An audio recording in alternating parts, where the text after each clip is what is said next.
Math 2 honors, this video is going to go over domain and range as well as increasing and decreasing intervals within a quadratic function.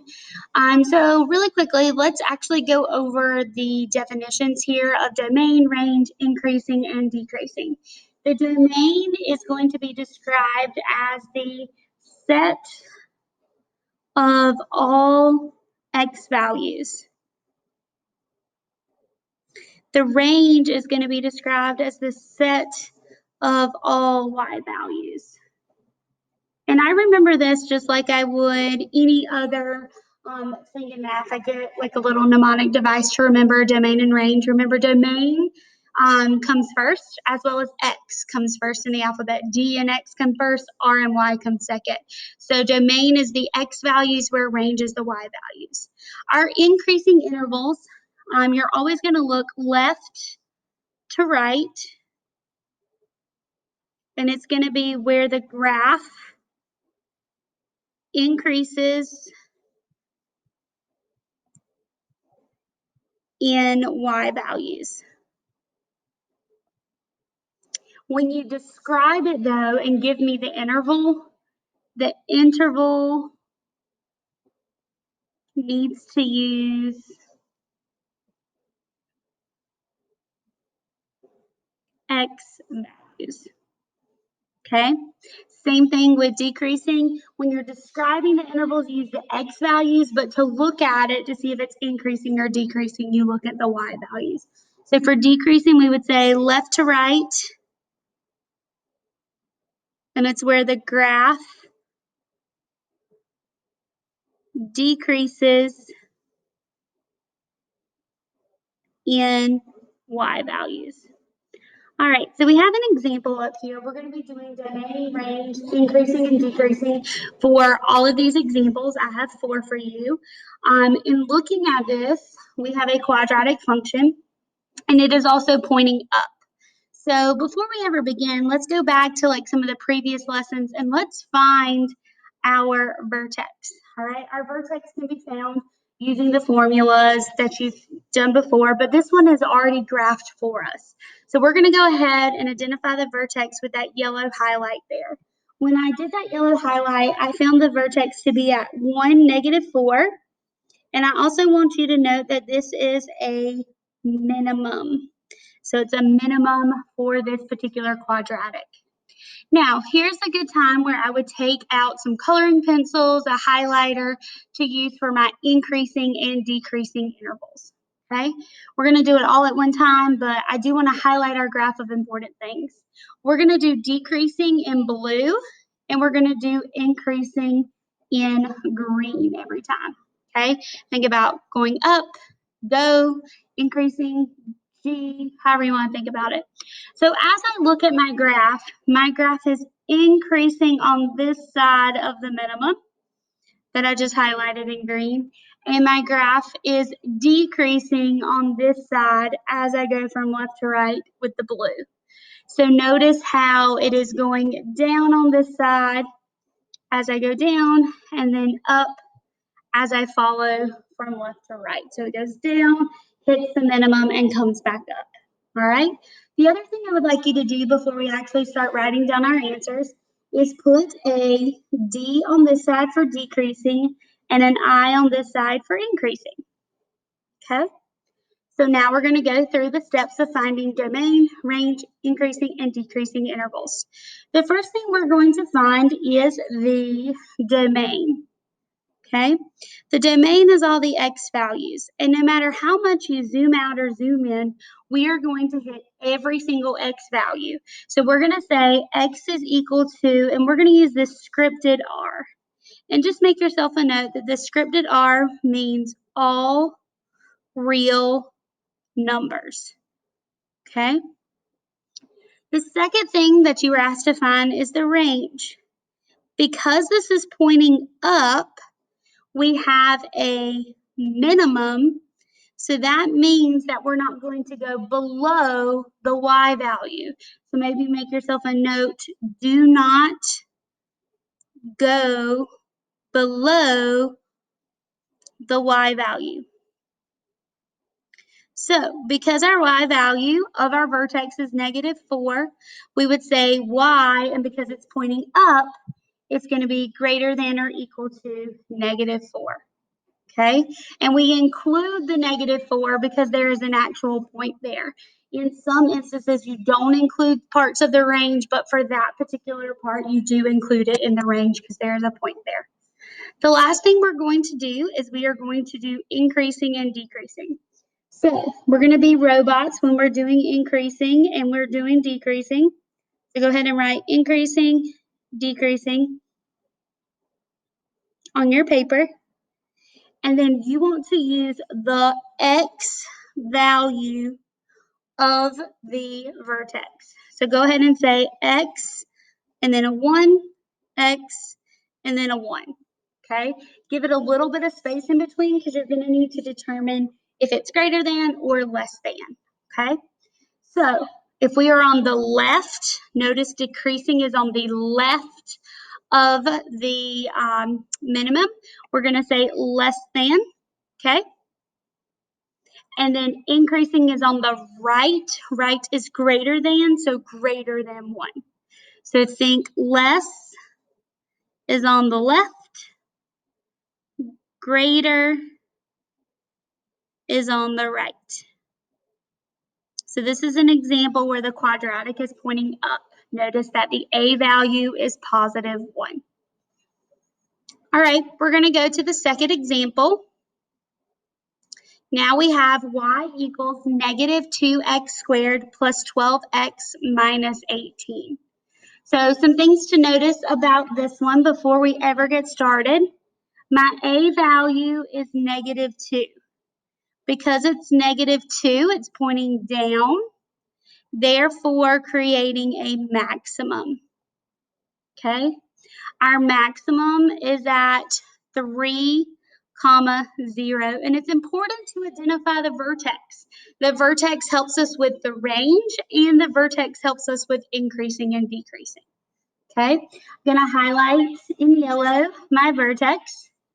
And then we're going to do increasing. Remember, increasing is in green. So as you go from left to right, you should see that we are going up. So increasing on that side. And then once we get to the vertex, we start going back down and we're decreasing on the other side. Okay, go through just like we just did and put increasing an I over here and a D over here for decreasing. Okay. First thing we need to find the domain. Domain is a set of all x values. So our domain is going to be x is equal to the scripted r. Remember, the scripted r means all real numbers. Okay? I'll give you a hint. The domain will always look like that. You should not get the domain wrong. Now, the range has been flipped a little bit.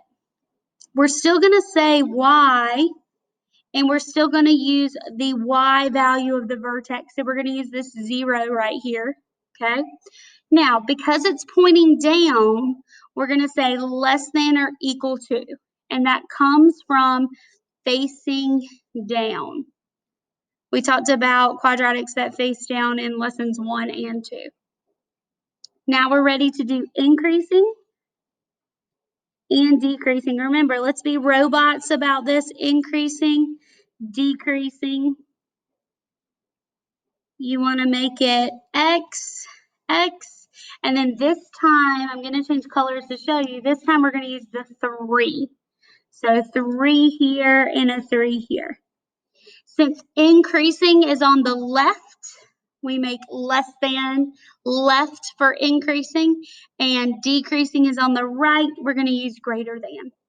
I do want to talk about why we don't use the equal to piece. And the reason why we don't use the equal to piece is because at 3, 0 is where it's changing over. So you're neither increasing nor decreasing at your maximum or minimum. Okay? You're neither increasing or decreasing at your maximum or minimum. All right, we have 2 more examples. I would like for you to pause the video now and try this example, and then we'll go over it. And then we'll do the same thing with the next one too. Okay, so pause the video, answer some questions, and then keep going. All right, so you paused the video, we're ready to keep going. Notice the A value here is -1. What does A equals -1 tell us? Well, it's facing down, so that's going to affect the range. We also have a vertex here. Our vertex is at -1, 4. I'm going to highlight that in yellow. And now I'm going to highlight increasing and decreasing. So as I go from left to right, on this left-hand side, I am increasing. On this right-hand side, I am decreasing. Okay, make yourself some notes. Let's go increasing, decreasing. Our domain, this is something we should not get wrong. Our domain is going to be X is equal to the scripted R. Our range, because it's pointing down, remember we're going to use Y, and we're going to use the Y value of the vertex, so that's 4. So our range, because it's going to be going down, is less than or equal to -4. Excuse me, +4. We're never going to go above the +4. We're going to be 4 and below. So 3 is included, 2, negative infinity. Okay? Increasing and decreasing, I go ahead and write both of them down. So we have increasing, we have decreasing. Remember, start with your x's, so x, x, and this time we're going to use the -1. So -1, -1, and then increasing is on the left, so less than for increasing, decreasing is on the right, greater than for decreasing. All right, one more example. As I said, please pause and answer the questions first, and then we'll go over it, okay? Notice how our vertex is here, and also notice that we have an A value of 2. So A equals 2 tells me it's facing up.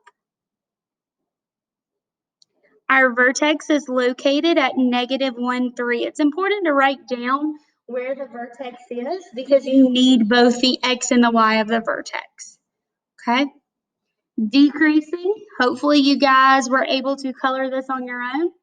Decreasing is on the first side this time, so as I go from left to right, I'm going down. I hit the vertex, and now I go back up. Okay? So, as we're making our notes, decreasing on this side, increasing on this side. Okay? Domain, this is something we should never get wrong. Domain, X is equal to all real numbers. That is a scripted R. Range, since we're pointing up, it's going to be greater than or equal to. So Y is greater than or equal to. And remember, we use the Y value of the vertex. Increasing, decreasing. We start with our x's, so x, x, and then we come over here and we use the x value, so -1, -1. Decreasing is on the left, so less than. Increasing is on the right, so greater than. So as we wrap up, there are a few key pieces that I really want you guys to remember. The first thing is, if it faces up with your range, you're always going to do Y is greater than or equal to. If it faces down, then our range is going to be Y is less than or equal to. Okay? Second thing I want you to remember for increasing and decreasing, so increase, decrease. If it's on the left, you say X is less than. If it's on the right, you say X is greater than. Thanks for watching.